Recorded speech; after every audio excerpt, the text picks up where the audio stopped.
Guys, welcome to episode 12, Play Your Cards podcast. This is going to be a good one. We have my old friend Sara and Mateo, who I guess we've had something in common. And we have, of course, our host, John Pacini. But Sara, would you like to introduce yourself? Hi, I'm Sara. I should have thought about what to say. Start from the beginning. Where were you born? No, seriously. So we all went to school together. Yes.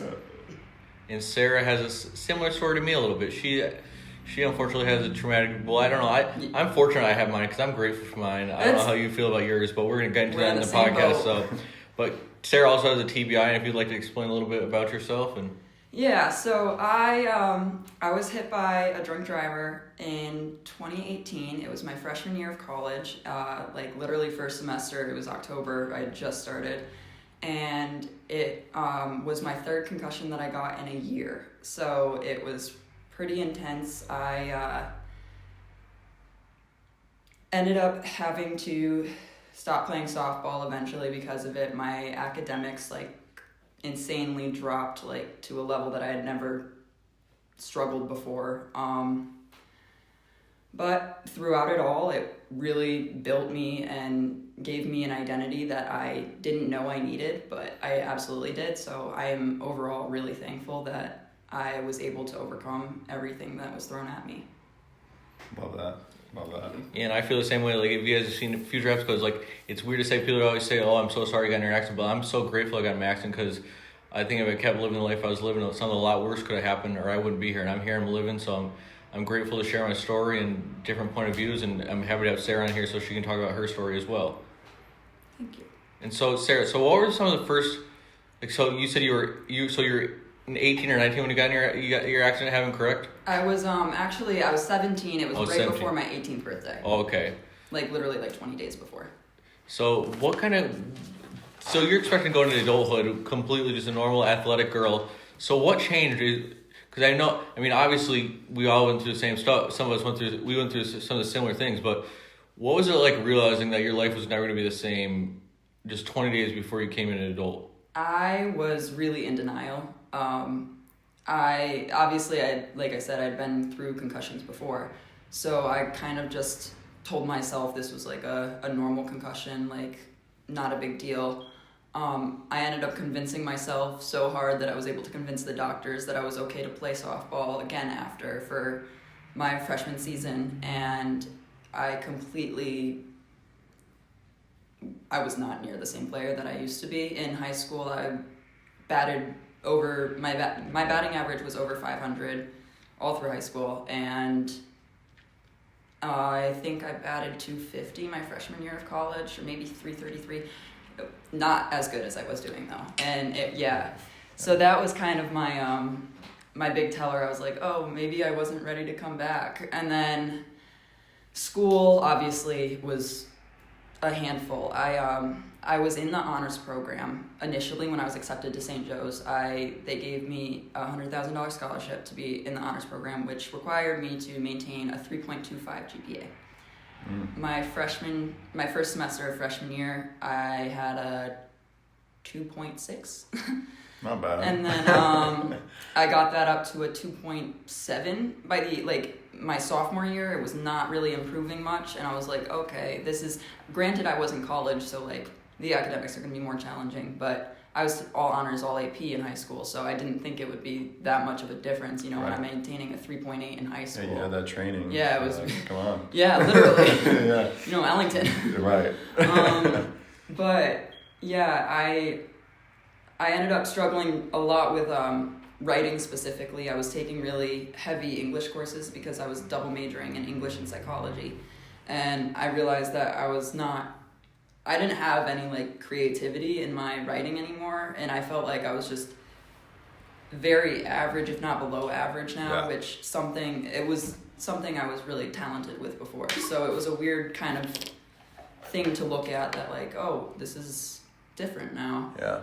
And then when COVID hit was really when I started to fully acknowledge that I was not the same person anymore.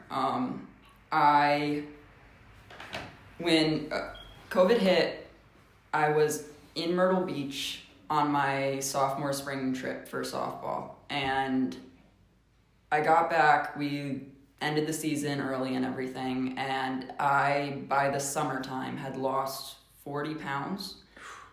Within a year, I had lost 60 pounds, and I was not I wasn't in the best shape, but I wasn't at all in a place where losing that amount of weight was good for me. I was very strong, and a lot of the weight that I lost was muscle. So when I started to really acknowledge I'm down to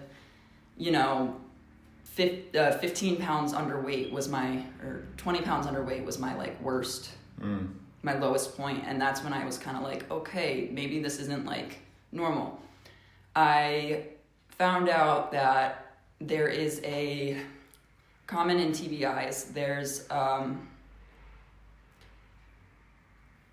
disconnect between your gut microbiome system and the brain, and it doesn't send the hunger cues anymore. So Really? I, for a long time, was battling all of these different diagnoses, oh, you're anorexic, oh, you're this. I didn't agree with any of it. Nothing felt right, because it was not I never really wanted that badly to be skinny. It wasn't something that was really important to me. You didn't feel societal pressure is weighing down on you. Exactly. You're just waiting till you're hungry. And Exactly. Yeah. So I was trying to tell these doctors, no, this is something different. It's not really, I don't feel like I'm just fighting an eating disorder. I feel like there's something deeper than that. Yeah. And I did my own research on it, and I had talked to some other people with brain injuries, and one of the girls that I had met told me that she had been through a really similar thing, and she had gotten down to 10 pounds underweight, and it was a big thing, and she met with this one doctor that really helped her through it. And when I had heard that, I was that's what it is. It's that I don't feel hungry, and it's not that I'm not trying to be hungry. It's just that my body is rejecting food because my brain doesn't think I'm hungry. So it was really that's when I really started to understand that my brain injury was impacting me in a lot of ways that I was kind of pushing aside. Yeah. But once I acknowledged it, that's when my recovery really started to take off. I was able to I don't know. I feel like I'm in an entirely different place than I was probably 3-4 years ago when I was in the prime of it. Yeah. So you would say that beginning of COVID, that time when you kind of was figuring out all the eating stuff, was sort of a pivotal moment? Absolutely. For sure. I feel like the isolation and everything really helped me find myself and understand my own issues, as a lot of people went through even without the diagnosis or anything. It really, really did shape me into who I am today. Nice. And I'm very appreciative of that. And I feel like when I was in the hospital, I went through several similar situations. When I didn't talk for 6 weeks. I was in a coma for 17 days, and I didn't talk for 6 weeks. But when I first started talking, I was telling my parents, "Oh, I can walk. I'm fine." But without the realization that I couldn't walk, I couldn't do. My body just was. I'd already been in bed for 2 months without any movement. Before my accident, I was in good shape. I was skinny, but I was in good shape. But I also lost, I believe, 30 pounds in probably about 2 months, and it took a lot of realization that I had convinced myself. I was convinced myself that I could do the things I used to be able to do, but I physically couldn't. It just physically wasn't possible, and it took me a while to realize that, and to realize that my life wasn't gonna be like that anymore. But now I'm completely fine with it, because I found my other things I love to do, and I'm sure Sarah has too. That you find other coping ways to relieve yourself, and physically and just mentally as well. Absolutely. So what are some things you like to do now that you don't play softball as much or do other physical sports as much? I got back into the gym, which was a very big step for me. When I got back into the gym, I was able to start putting weight back on. And that's my big thing now. I realized that growing up, I had built this. I've been in the gym since I was 12 years old. So I began to realize my body was trained for this. I grew up training myself to need the gym kind of thing to help me induce my hunger. And that's kind of where I realized every morning I would go to the gym, I was eating a significant amount more through the day. So it was a really big thing for me. And then as far as more hobby-based things, I guess it's also academic. I ended up having to drop my English major, but I focused solely on psychology, and now I'm working with children with autism, which I really believe that my brain injury has allowed me a far different understanding for autism than I had before. Going through all of the changes that I went through, I really had a lot of emotional kind of I guess issues you could say with the brain injury. It really impacted my emotions, and I feel like I would fly off the handle super quick. It was really intense, and I kind of had to teach myself how to this isn't the person I want to be. I don't want to react to situations like this. So I was I gotta slow down and really build myself back up.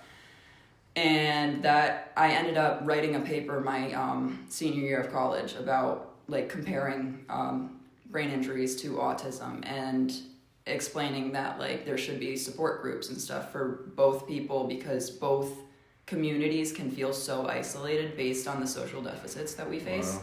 So combining them and integrating both together could really benefit both sides. And I got a 95 on the paper, so that kind of really I was okay, I am on the right path. Yeah, it opened your eyes you're onto something. Absolutely. And my work now with kids, I have coworkers that look at me and they're like, how did you know what she was thinking? How do you have the patience to deal with this? And it doesn't really seem that insane to me because I've been through it myself. So it's... And I'm very similar the same way. As you guys know, in the previous podcast, last year I worked with kids with behavioral disabilities, and that was really tough for me. I wanted to change. And this year I got moved to a multiple disabilities program.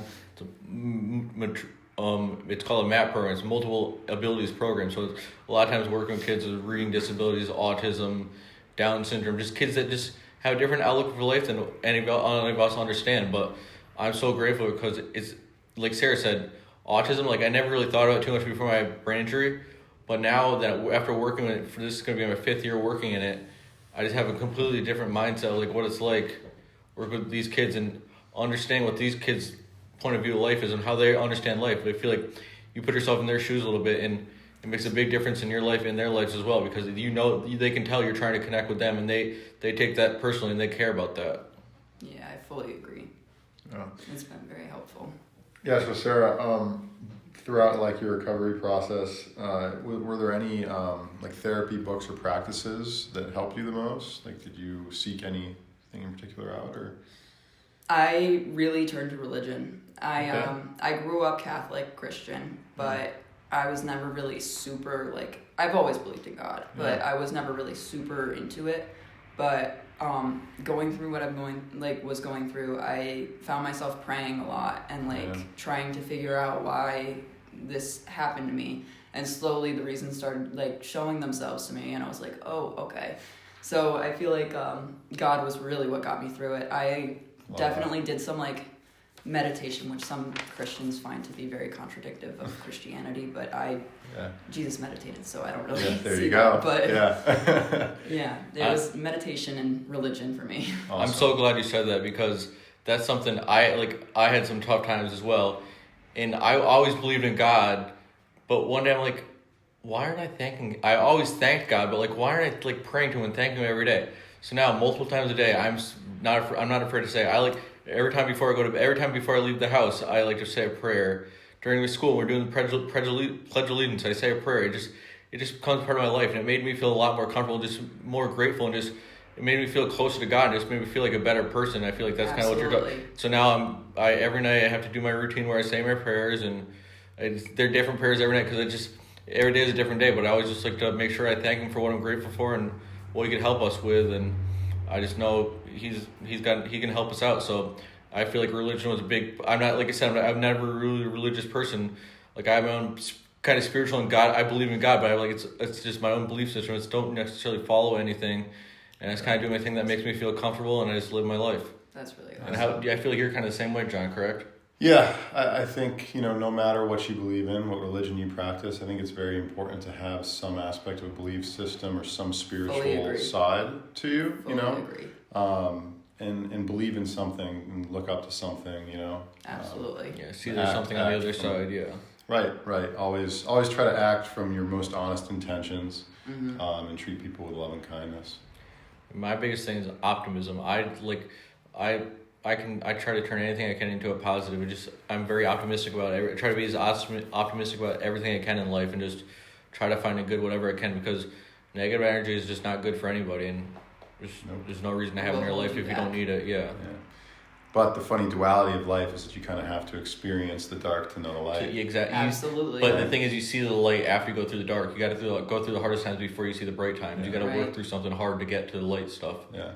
And that's what I love what you said, Sarah, about how you really feel like you can connect and understand these children with autism, because you had your perspective, I mean, literally like blown open. Yeah. And you went through so much yourself, so you really can understand. I feel like eyes can talk, right? Like our souls can kind of talk. Yeah. And so you can almost just look at someone, I bet, and just be like, I know what's going on, like what you need, or what are you crying out for when you can't use your words. Exactly. Yeah, you need somebody to talk to. You can just tell. You can read some people sometimes. That's why it just helps sometimes.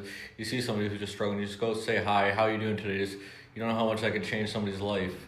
Yeah. Just showing that somebody cares for you, and it's just those little things. Just like when people say something to me, it's just like I'm grateful for it all, because it's just like I'm never really in a angry mood or negative mood, but like we all have days where we're always down a little bit, but if somebody just says the right thing to you, to just lift your spirit and just change your whole attitude of your day and how you're living your life.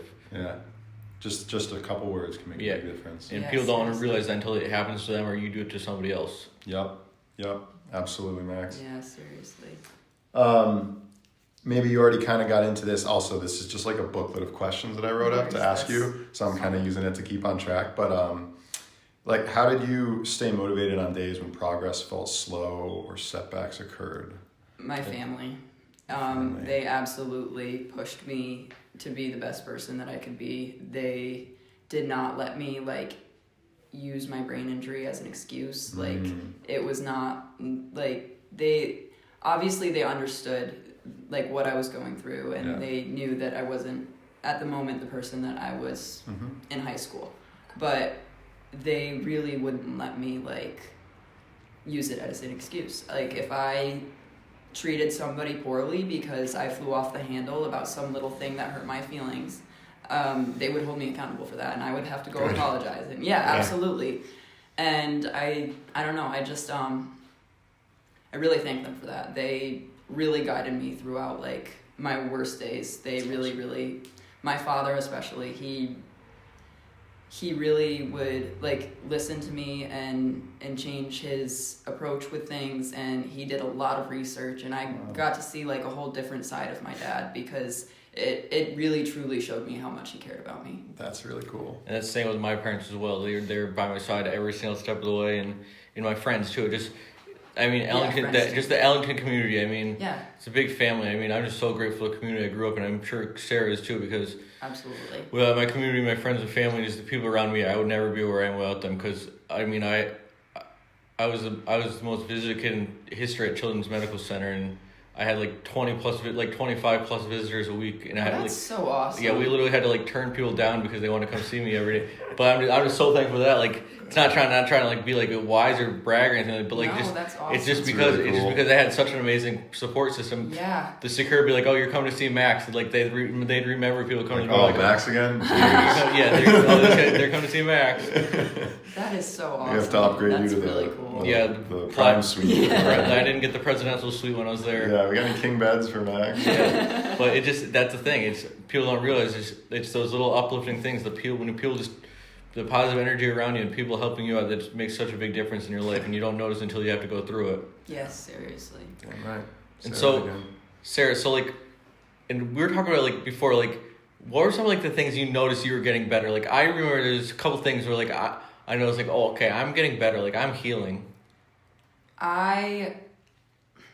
That's a very good question. That's a great one.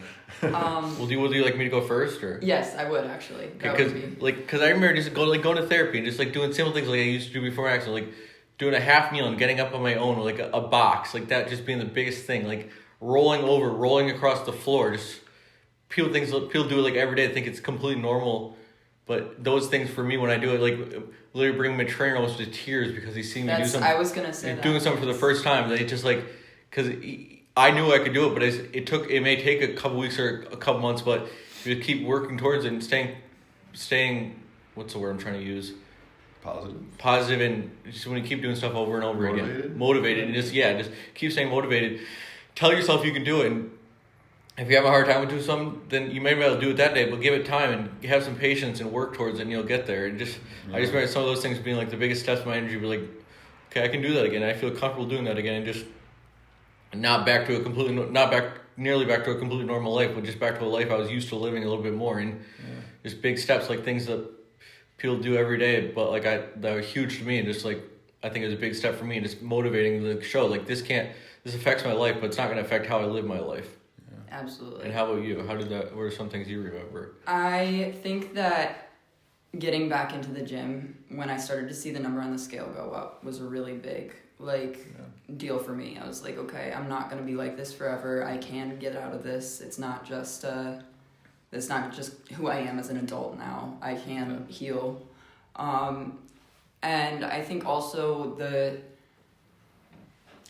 maybe this isn't the healthiest viewpoint, but the validation that I was getting from my close friends and family of how they saw that they would notice that oh, that's something that would have really upset Sara a month ago or a few months ago, but she handled that really well, and she was able to articulate that calmly and everything. So I think when things are pointed out to me, it really helps me. Yeah. And I just actually thought of something off the top of my head, but something that really impacted me is my friends. I learned who my true friends were after my brain injury. I'm sure Sara learned the same thing. Absolutely. I had my friends who were there for me right away, and then I had my friends who I knew they're friends and I knew they cared about me, but I learned who my true friends were and who actually want to care about my life and who actually cared how this impacted my life and how they could make an impact on my life to make my life better with my brain injury. Absolutely. So I had a very big friend group before my accident.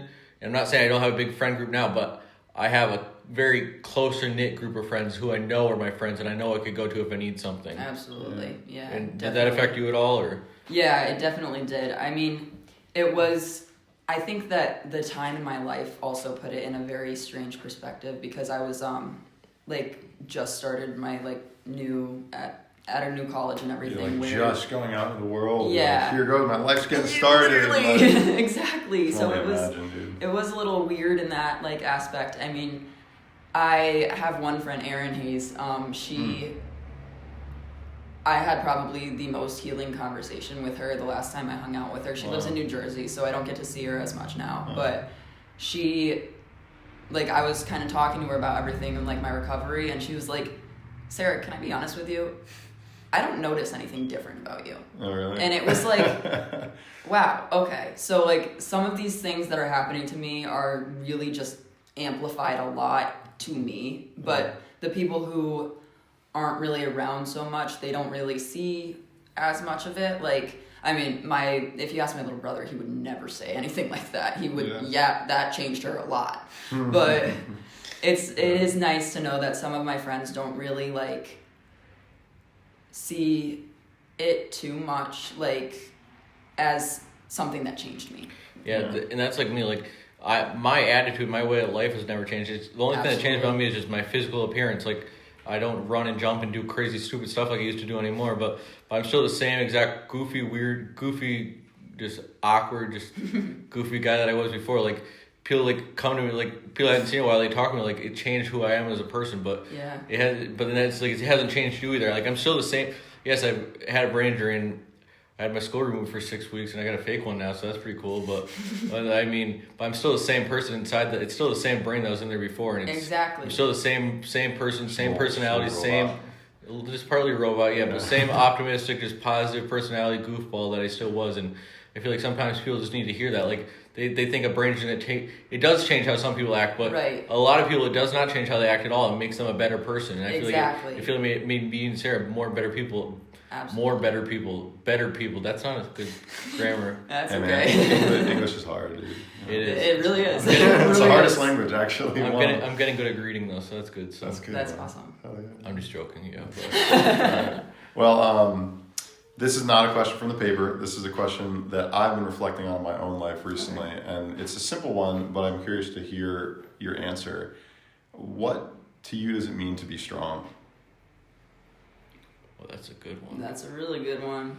Would you like me to go first? Well, Go for it. so that's a really good question. I wasn't even thinking, but this be strong for me is just making a difference in the world. You don't have like strong. Can be. It's a word that can be used in so many different ways. Physically strong, mentally strong, emotionally strong. I feel like there's an endless amount of meaning for strong. But my definition of strong before my accident would probably be somebody that could run or live. That was somebody who was just very athletic and could go bench or squat or whatever do. But now my definition of strong is completely different. My definition of strong is somebody who can make a positive impact on your life, and you can make a positive impact on their life, and it's just about that positive vibe. Just like if you're giving off a positive vibe to me and making a difference in my life, I feel like that's strength. Mm-hmm. I fully agree. Love that. And what was your thought about that? I have a lot of thoughts on that question, but I think in the true strength is inner strength. Yes, exactly. Right? Yeah, that's what I was trying to get at. Yeah. And in the face of resilience, no matter how many times life kicks you down, You get up. Yes, are you going to get up? absolutely. Of course. That was my resilience was And- the big thing for me. And that was another question, like, have you hit any speed bumps? Because I know I've hit several speed bumps in my recovery, from infections to falls to. So, what are some of the hiccups you hit or speed bumps that you hit that you had to overcome? Well, my weight for one was a really big thing. Like, I mean, it's still something that I'm battling right now. I hit a healthy weight in May of this year for the first time in 4 years, and then Congrats. thank you. Congrats.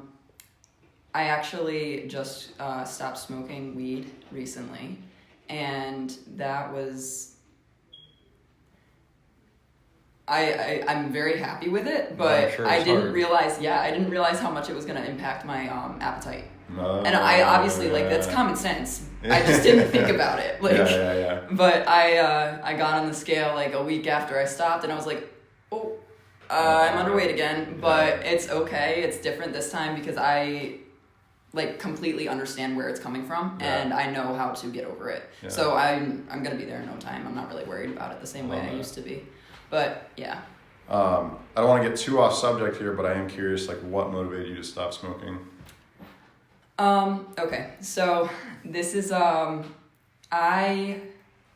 lot of people think that smoking weed is very not if I'm a Christian, I shouldn't be smoking weed. It's not the way God intended me to see my life. Yeah.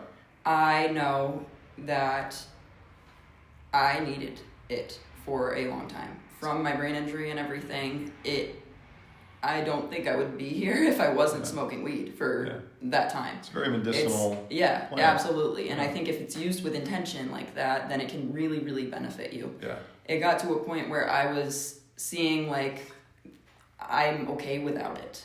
So I felt like it was time for me to let my brain clear up the fog and just take a break and see what life is like. If I can handle it, I think I can. And so far, so good. Yeah, it's not like saying you're never going to smoke again. Exactly. But it's just saying just take a break and just unwind for a while and see if you're seeing any difference with it or without it. That's great. I think that's a very mature and intelligent take on it. Thank you. You clearly weren't dependent on it. You used it medicinally and with intention, and now you're like, I don't feel like I need it anymore. So. Yeah, exactly. And that's one thing I'm grateful for my accident too, because I got in my accident when I was 15 years old, beginning of my sophomore year, and that's when a lot of my friends I have no problem with it all. Weed. I know a lot of people use it medicinally just for fun. I mean, some people prefer it over drinking. I don't mind that at all. Everybody's got their reliefs. Right. But I'm grateful that I never got caught in that phase because I never went through the phase. I've never smoked weed in my life, and that's awesome. I've definitely been around people when they smoke weed and they've asked, you want to hit his joint or whatever? I'm like, I'm good.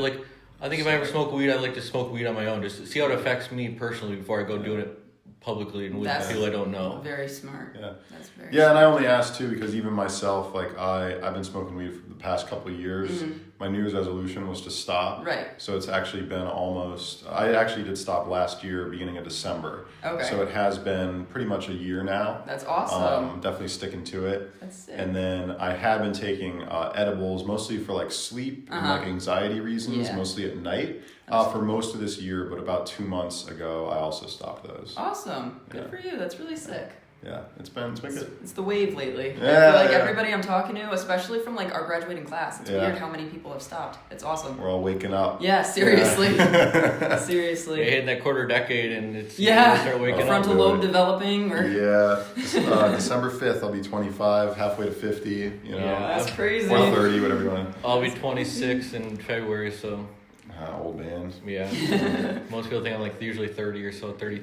You're not? No, I'm just trying. You say something? Yeah. So, anyways, back on to let's see where we're at. I think we were shooting for around 45 minutes, so we got some time. So Yeah. Well, how we just ask like one last question for all of us to answer, just kind of like wrap up. you want to get it wrapped up? Actually, I have a question for both of you. Kind of. Oh, sure. You guys both knew me before my accident a little bit, not as well as you knew me, and you knew Sarah before her accident too.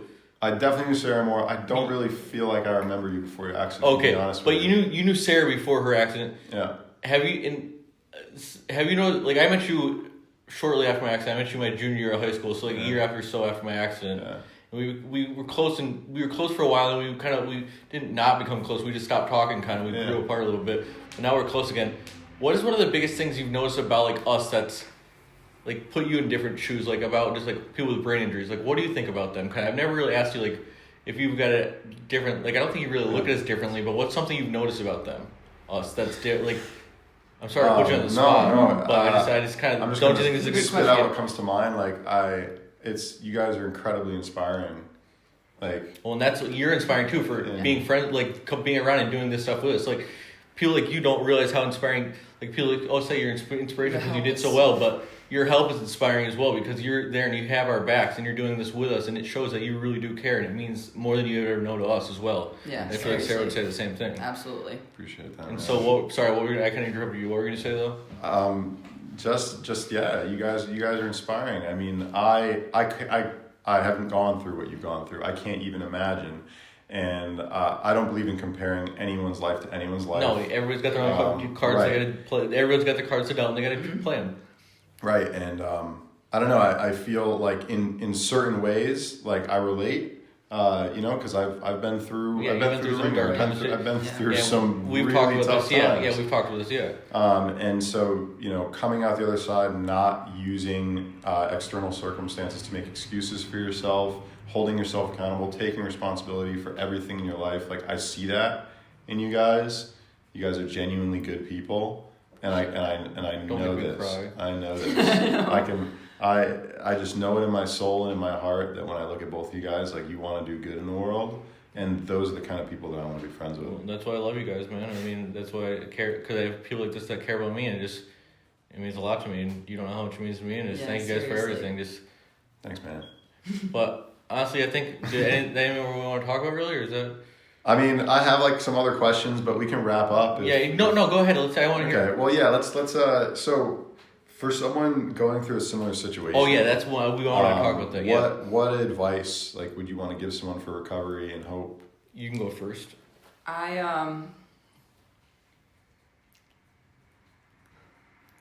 never give up, as cliche as that sounds, but it really is.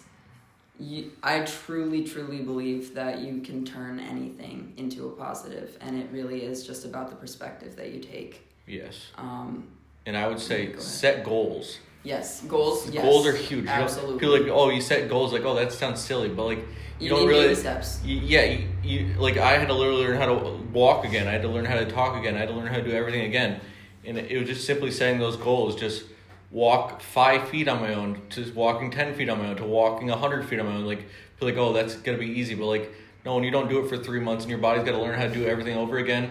Walking down a hallway or walking a quarter mile is a huge.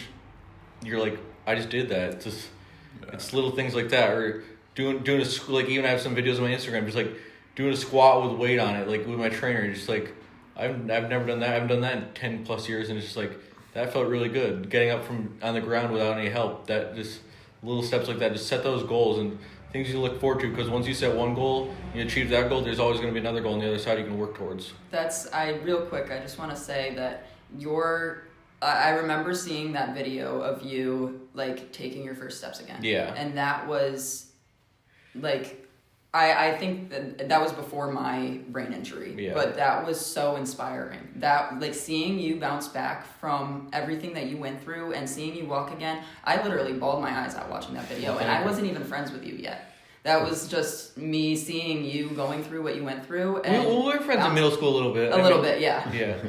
But yeah, it was really cool to see that, and I genuinely believe that you, like, really paved a path for me. When I went through mine, I feel like we talked after I got yours, right? I messaged you like right away after I got yours, correct? Yes, you did, yeah. Because I always want to be there to help. Because I had been And walking in her really, shoes. really Because whoever I can help, and if anyone ever needs to talk, I'm always an open book. And if you ever need to talk to somebody, just let me know. I'm always here for anybody that needs help. Like, I've been through my stuff, and I can help you get through your stuff as well. And it's just all about optimism and being positive and being grateful for what you have. Like, I'm sure some of us always have stuff that we're not grateful for, but we're grateful for what we don't realize we're grateful for till it's a different time. And you just have to realize what you got in life and work with it. And I'm just rambling now. So. No, you're good. Well said, Max. Last thing, just before we wrap up, are there any projects or causes that you might be involved with now that you would want people to know about?